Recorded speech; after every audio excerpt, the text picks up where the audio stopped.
আসসালামু আলাইকুম, সবাইকে শেয়ার কিয়ের নিয়মিত আয়োজনে স্বাগত জানাচ্ছি। আমাদের আজকের আলোচ্য বিষয় ডিভিডেন্ড কি।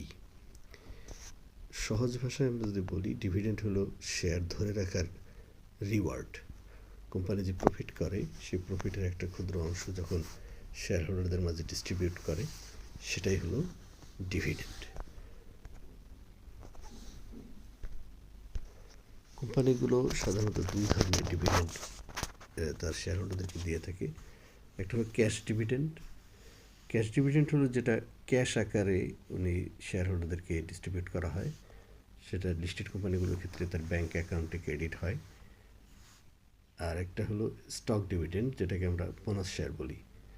বোনাস শেয়ারটা হলো ওনার বিও অ্যাকাউন্টে হোল্ডারের কাছে বোনাস আকারে ক্রেডিট করে দেওয়া হয়। ডিভিডেন্ড ডিস্ট্রিবিউশনের ক্ষেত্রে একটা লাইফ সাইকেল কাজ করে। সেটা হলো সারা বছরের অডিটেড অ্যাকাউন্টের পরে অথবা একটা নির্দিষ্ট ইভেন্টের পরে কোম্পানি ডিভিডেন্ডটা বোর্ড ডিক্লেয়ার করে, এবং ডিক্লেয়ার করার পরে একটা রেকর্ড ডেট দেওয়া হয়। সেই রেকর্ড ডেটে যাদের কাছে হোল্ডিংটা থাকে তারা এই ডিভিডেন্ডের জন্য এলিজিবল হয়।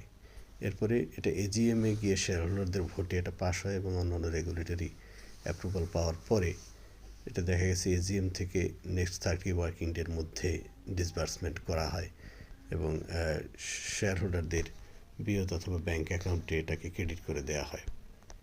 ক্যাশ ডিভিডেন্ডের ক্ষেত্রে একটা ট্যাক্সের বিষয় রয়েছে, যেখানে গভর্নমেন্টের অনুযায়ী এআইটি কাটা হয়। যারা টিন সাবমিট করে বিও অ্যাকাউন্ট ওপেনের সময় তাদের কাছে এই এআইটিটা হয় 10%, এবং যারা টিন সাবমিট করে না তাদের এই এআইটিটা হয় 15%। এটা ওনার মানে শেয়ার হোল্ডারের তার পার্সোনাল যে ট্যাক্স ফাইল যেটা, সেটার সাথে এটা অ্যাডজাস্ট করা যায়, সে এটা ওনার ট্যাক্স ফাইলে দেখাতে পারেন। ডিভিডেন্ড গ্রহণ করার ক্ষেত্রে আসলে কোন ডিভিডেন্ডটা আমরা খাবো এটা নির্ধারণ করব কীভাবে। এটার জন্য আমরা নর্মালি ফিনান্সের ভাষায় যেটাকে ডিভিডেন্ড ইল্ড ক্যালকুলেশন করা হয়। ডিভিডেন্ড ক্যালকুলেশন করে আপনি যে আসলে এই ডিভিডেন্ডটা আপনি যদি নেন, সেটা বাজারের যে ইন্টারেস্ট রেট আছে তার সাথে কম্প্যারিজন করে বোঝার জন্য আপনি এই ফর্মুলাটা ইউজ করে থাকি আমরা ডিভিডেন্ড ইল্ড। ডিভিডেন্ড ইল্ড হলো annual dividend by current share price গুণ 100।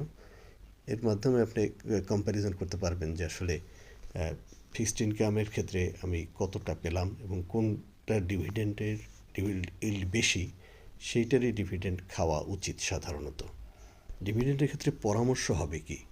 পরামর্শ হলো আমাদের ঢাকার শেয়ার বাজারে দেখা গেছে এই ক্যাটাগরির শেয়ারগুলো 10% and above dividend pay out করে থাকে, সেগুলোকে এই ক্যাটাগরির শেয়ার থাকে, এবং এগুলো অনেক ক্ষেত্রেই দেখা গেছে যে রেগুলার এদের এই ডিভিডেন্ড পে আউটটা থাকে, এবং এগুলো খেলে আপনি ডিভিডেন্ড পাবেন, কিন্তু কনস্ট্যান্টলি পাওয়ার সম্ভাবনা থাকে। এবং আপনি এই ডিভিডেন্ডটা যদি আবার রিইনভেস্ট করেন এবং সময়ের সাথে সাথে যদি রিইনভেস্ট করতে থাকেন, একটা দেখবেন যে আপনি এক্সপোনেনশিয়াল গ্রোথ হবে সময়ের সাথে সাথে আপনার পোর্টফোলিও ইনভেস্টমেন্টের। ডিভিডেন্ড একটা ইনভেস্টরের আসলে একটা প্যাসিভ ইনকাম জেনারেট করে। তো আমরা যারা লং টাইম ইনভেস্টমেন্টে থাকেন এবং তাদের ক্যাপিটাল গ্রোথ করতে চান, তাদের জন্য ডিভিডেন্ড গ্রহণ করাটা এবং সেগুলো রিইনভেস্ট করে আমরা আমাদের ইনভেস্টমেন্টকে এক্সপোনেনশিয়াল গ্রোথ করতে পারি। সবাইকে শেয়ার কিয়ের সাথে থাকার জন্য ধন্যবাদ। আসসালামু আলাইকুম।